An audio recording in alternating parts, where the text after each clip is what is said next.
अब हम बात करते हैं राजपूतों की वतन जागीर। राजपूत राजस्थान की राजपूताना की वे शासक जिनको वतन जागीर मिली हुई थी। अब आप कहोगे सर ये जागीर और वतन जागीर क्या है? देखो, इनके साथ विशेष ये था, मुगलों से इनके विशेष संबंध थे।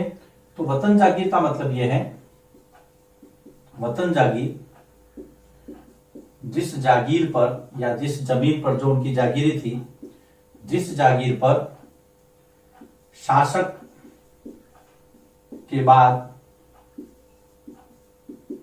उसके पुत्र का अधिकार सिद्ध था। मतलब वो जमीन आप किसी को, या वो जागीरी जो है वो किसी को राजा देता नहीं था। मुगलों ने बहुत सारे राजाओं को ये फैसिलिटी ये दे रखा था, सुविधा, कि आपको वतन जागीर दी जाएगी। कहने का मतलब आपकी जो पुश्तैनी जमीन या जो पुश्तैनी जो जागीर है, जो आपकी जागीरी है, वो आपके बाद आपके बेटों की होगी। उस पर मुगल साम्राज्य कभी भी अपना आधिपत्य स्थापित नहीं करेगा। जागीर और वतन जागीर में ये फर्क था। तो खास करके राजस्थान के जो राजपूत राजा थे, उनको ये सुविधा मुगलों की ओर से दी, क्योंकि वो उनके विश्वास पात्र थे। और अकबर ने तो इस बात को गहरे तौर पर समझा था कि यदि भारत के अंदर राज्य करना है तो राजस्थान के राजपूतों का विश्वास जीतना बहुत जरूरी है। तो ज्यादातर जो दो राजघराने थे, आमेर के कछुआ और जोधपुर के राठौड़, है ना। आमेर जिसको यहां पर अंबर कहा है, आमेर जयपुर, आमेर के कछुआ वंश तथा जोधपुर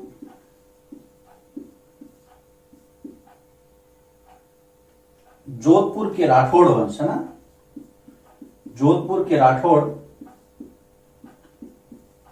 राजपूतों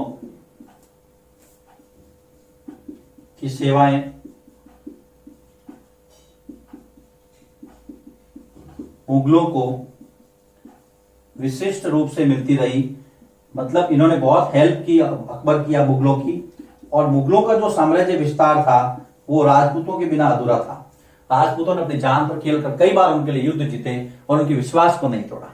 तो आमेर और जोधपुर, ये दो आपको ध्यान में रखना है। जोधपुर की अगर बात करें तो जोधपुर के राजा अजीत सिंह, जोधपुर के राजा अजीत सिंह, इन्होंने गुजरात की सूबेदारी इनको दे रखी थी।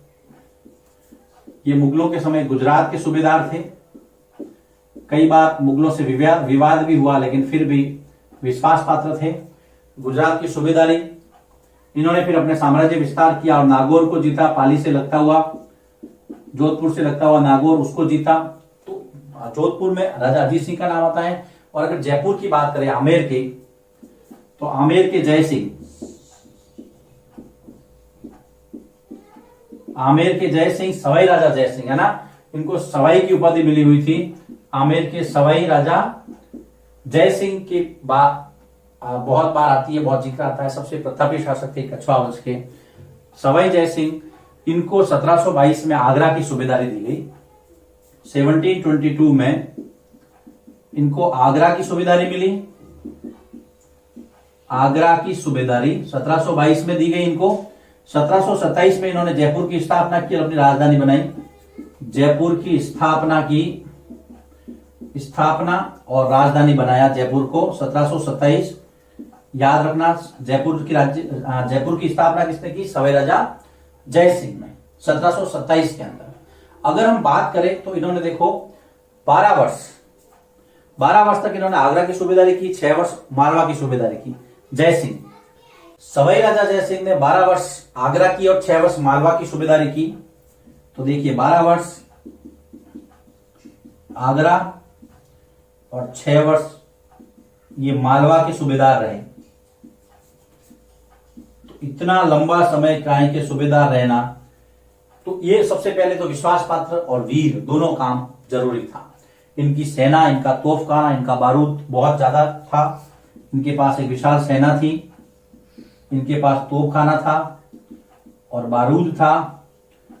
इनके पास जयबान तोप थी, जो एशिया की सबसे बड़ी तोप है और संग्रहालय में रखी हुई है जयबान तोप। आगे चलते हैं। इन्होंने 5 वेधशाला या जंतर मंतर स्थापित किए। कहां? तो जय सिंह ने या सवाई जय सिंह लिखेंगे हम। राजा सवाई जय सिंह ने एक तो आपकी दिल्ली राजधानी के अंदर, फिर जयपुर राजस्थान की राजधानी, याद रखने का देखिए तरीका, दिल्ली जयपुर, फिर उज्जैन मथुरा और वाराणसी। उज्जैन मध्य प्रदेश के अंदर और मथुरा उत्तर प्रदेश और वाराणसी भी उत्तर प्रदेश। इन 5 जगह पर दिल्ली जयपुर उज्जैन मथुरा और वाराणसी में इन्होंने जंतर मंतर या इसको हम वेधशाला कहते हैं स्थापित किए। ये जंतर मंतर या वेधशाला क्या है? जंतर मंतर या वेधशाला, यहां पर खगोलीय पिंडों का अध्ययन किया जाता था।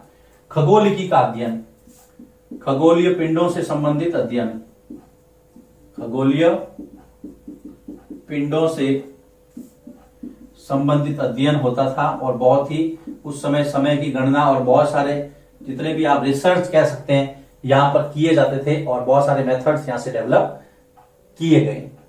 उसके बाद में हम बात करते हैं मेवाड़ के राणा प्रताप सिंह की। तो मेवाड़ के महाराणा प्रताप एक ऐसे राजा थे जिन्होंने मुगलों की अधीनता स्वीकार नहीं की और अकबर के साथ विश्व प्रसिद्ध हल्दी घाटी युद्ध हुआ। याद रखना, अकबर के साथ में हल्दी घाटी का युद्ध हुआ 1576 में। जीवन पर्यंत नहीं झुके ये और मुगलों से लोहा लेते रहे, मुगलों से संघर्ष किया और अपनी मातृभूमि की आजादी के लिए निरंतर संघर्षरत रहे और सफलता भी प्राप्त की।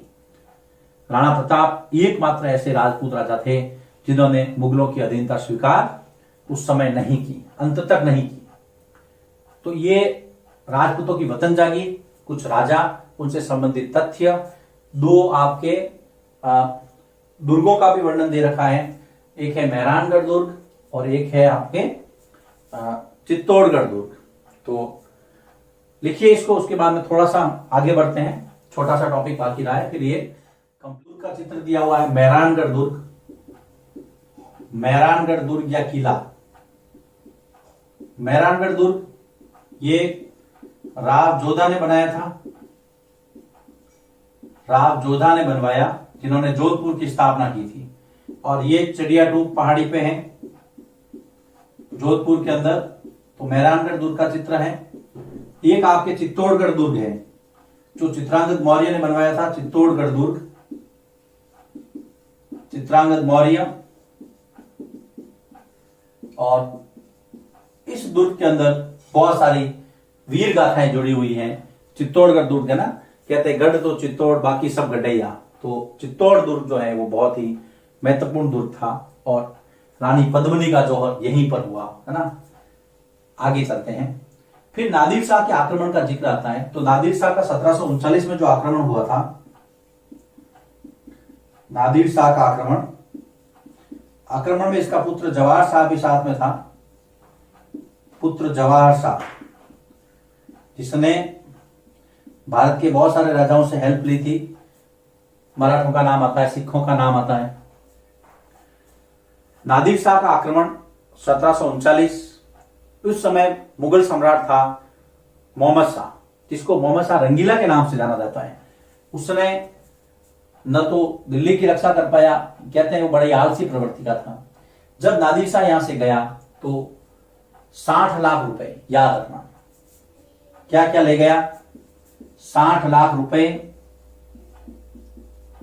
उस समय बहुत बड़ी राशि थी, 60 लाख रुपए। फिर सोने के सिक्के और 1 करोड़ मूल्य के सोने के बर्तन। उस समय 1 करोड़ मूल्य के सोने के बर्तन, जिसका मूल्य 1 करोड़ होगा, वैसे बर्तन भी वो अपने साथ में ले गया। उसके बाद में एक तख्ते ताउस या मयूर सिंहासन था। तख्ते ताउस या जिसको मयूर सिंहासन बोलते हैं, वो भी अपने साथ ले गया। कहते हैं कि इसके अंदर हीरे जवाहरात जड़े हुए थे। मयूर सिंहासन इसलिए था कि यहां पर एक बीच में एक पेड़ था, इधर भी एक मोर की आकृति थी और इधर भी मोर की आकृति थी।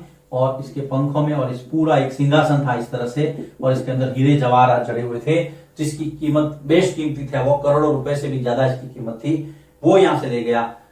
कोहिनूर हीरा ले गया, है ना, कोहिनूर हीरा।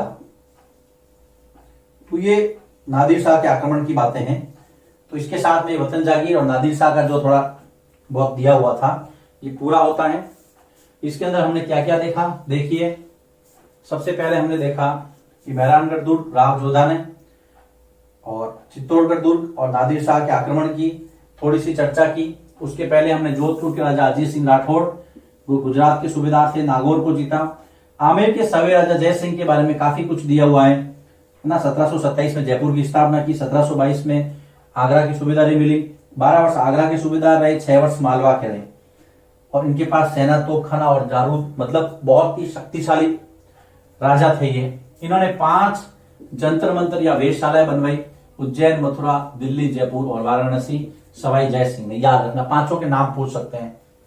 खगोलीय पिंडों का अध्ययन यहाँ पर किया जाता था। फिर मेवाड़ के महाराणा प्रताप, है ना, पाथल और पीतल, कन्हैयालाल सेठिया की बहुत अच्छी कविता है। कभी आपको मौका मिले तो जरूर पढ़ना। आजकल तो उसकी वीडियो भी है, तो उसको सुन सकते हैं, किस प्रकार से राणा प्रताप अकबर के सामने झुके नहीं। लिखिए इसको। इसके बाद में हम इस अध्याय को आगे बढ़ाते हैं।